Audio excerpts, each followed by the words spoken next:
مشاهدينا الكرام في كل مكان، السلام عليكم ورحمة الله وبركاته.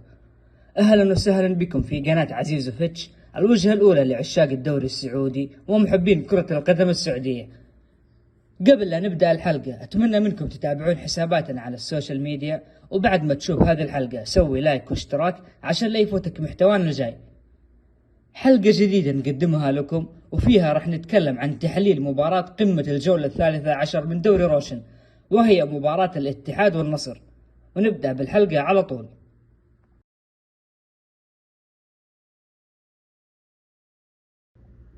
انتهت مباراة الاتحاد والنصر بفوز الاتحاد بنتيجة 2-1.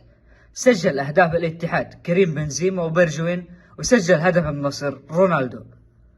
ألف مبروك للاتحاد، فوز مهم جدا وصعب في مباراة الكلاسيكو ويحافظ على صدارة الدوري.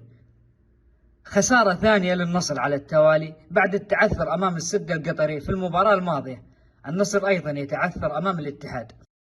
شفنا استحواذ سلبي للنصر في الشوط الأول بدون خطورة كبيرة، وتحس أن الاتحاد أخطر وفي أي لحظة يقدر يسجل ويوصل بسهولة لمرمى النصر.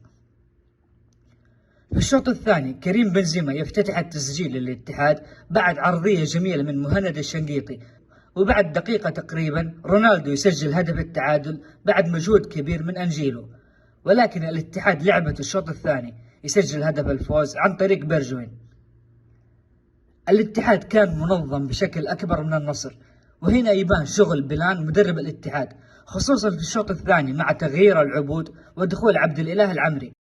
ومع هذا التغيير صار يلعب الاتحاد بثلاثة مدافعين في الخلف، مع تحرر الأظهرة ميتاي والشنقيطي للأدوار الهجومية. الشنقيطي يصنع الهدف الأول وميتاي يصنع الهدف الثاني، وهذا التغيير يحسب للمدرب.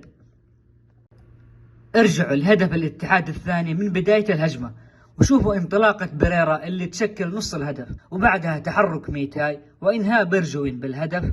هدف كان جميل بكل تفاصيله وفي توقيت صعب جدا على النصر.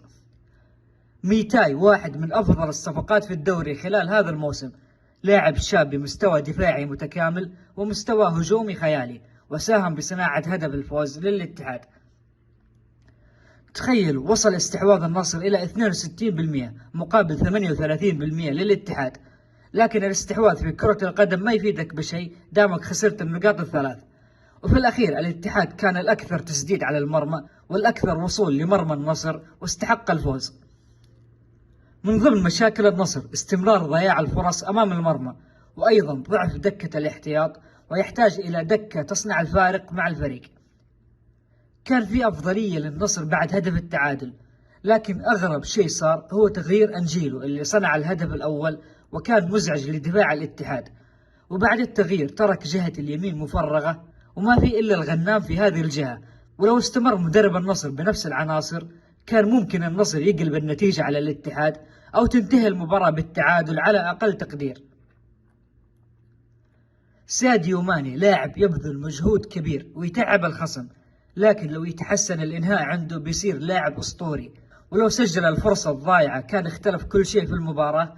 ونفس هذا الكلام ينطبق على برجوين، ولكن برجوين عرف يستغل الفرصة وسجل هدف الفوز للاتحاد. الاتحاد عنده ثلث هجومي مرعب بوجود كريم بنزيما وديابي وبرجوين، ويسجل من أنصاف الفرص، وأخص بالذكر بنزيما اللي قاعد يقدم موسم كبير مع الاتحاد وحل هجومي رهيب بالتسجيل والصناعة. الفوز يغطي على العيوب، ولاحظت في أكثر من مرة الاتحاد يلعب بطريقة الدفاع المتقدم أمام فريق عنده ساديو ماني ورونالدو وأنجيلو وأوتافيو، وقدر النصر يستغل هذا الشيء وسجل هدف التعادل، وكانت بتفلت المباراة من الاتحاد. وشوفوا أيضا فرصة ساديو ماني في الشوط الأول، وفي كرة قطعها بريرا قبل لا توصل لرونالدو، ولو عدت الكرة بتكون فرصة هدف محقق للنصر، لكن توفق فيها بريرا في بعض الفرص، ومو كل مرة تسلم الجرة.